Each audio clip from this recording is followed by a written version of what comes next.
taking of a human life.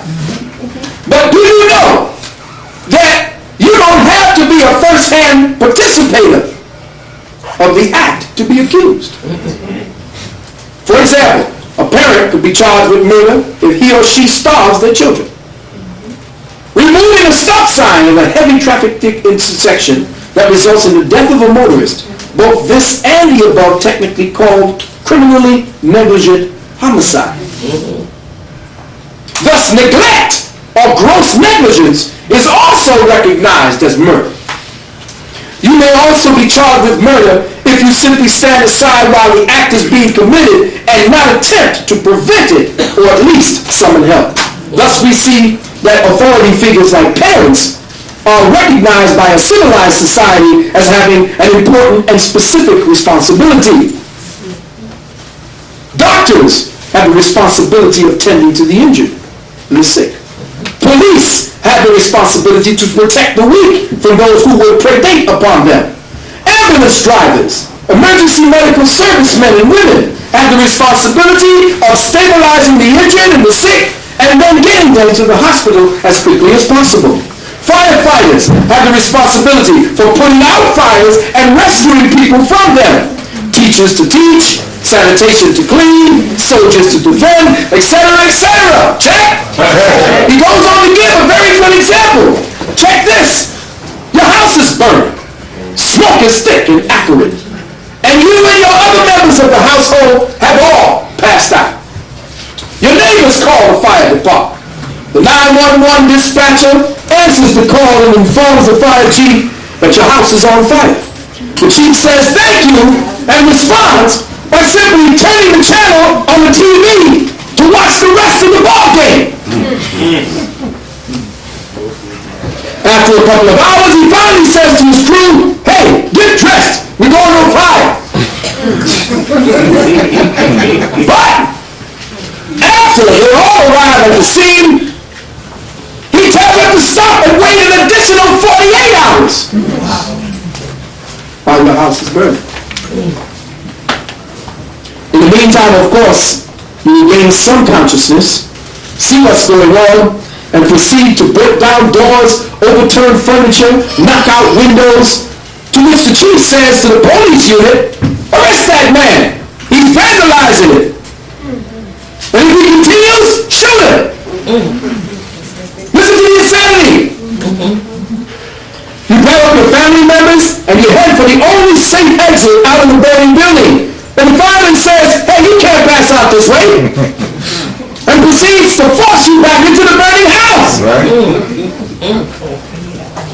Fake. Your neighbors rush to the scene.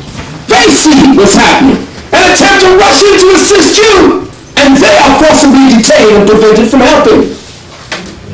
After a few days, your house is charred and in ruins, and you and your family, and of course, all dead. And none of the witnesses to this overt and blatant crime by the fire chief and the police and firemen will vote against the authority that perpetrated. Now, technically, the fire chief didn't start the fire or do anything to directly kill you and your family, but what about willful negligence?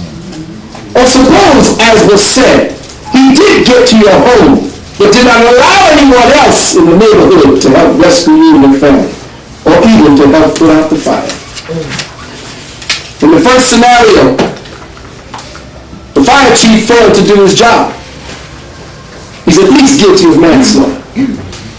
But in the second scenario, he takes active measures to ensure that you and your family dies. He deliberately prevents your rescue. This is an overt act of murder.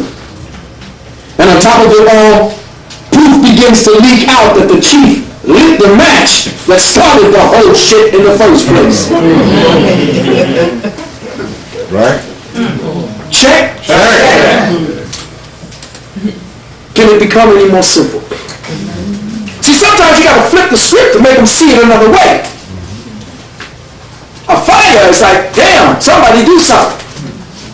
But when you got it on TV, well, it's just a little flood. Yeah. Now you fast forward For at least 60 or more years, the government has known that New Orleans was under the serious threat of total destruction by hurricane. 60 years. Even the people there knew that if they were hit by a Cat 5 hurricane, dead on, the city would surely be flooded, and the people living there within the bowl, as it is called by engineers, would most likely all die. To protect a city that is largely below sea level, the city built a system of levees and pumps to deal with any flooding. Hurricane Katrina struck Miami about 3 or 4 days before it hit New Orleans. At the time, it was only a Cat 1. But the damage it had caused to parts of Florida was so severe, it led the weathermen to speculate that it would be more powerful than predicted. Now, last week we saw that after leaving Miami, the storm was being amped up by HARP to a Cat 4 to 5. And those in authority began to make dire predictions. The headlines were saying it. Those are coming. Hell is coming. Now, even the person telling them to put this particular words up there knew what was getting ready to go down. Or he was locked up. But you see, the newspaper with this baboon on the top. What's the date? The date is the 29th. Hundreds of thousands fleeing New Orleans as Cat 5 hurricane threatens to devastate the city. Now, this is the 29th.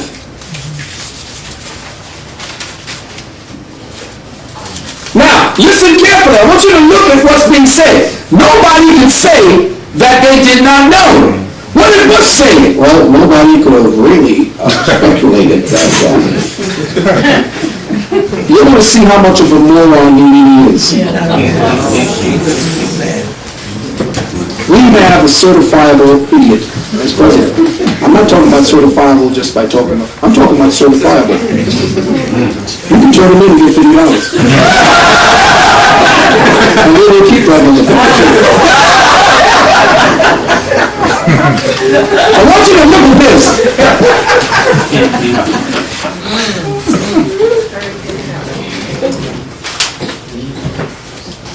You all read that? Yeah. What's that? But I want you to read what's down here. What does that say? Can't see it. Right here. Fears that Katrina could wipe out the city. Fears that Katrina could wipe out the city. Wipe it out. Where the hell was the president? I know you read. No, I don't know. I really don't know.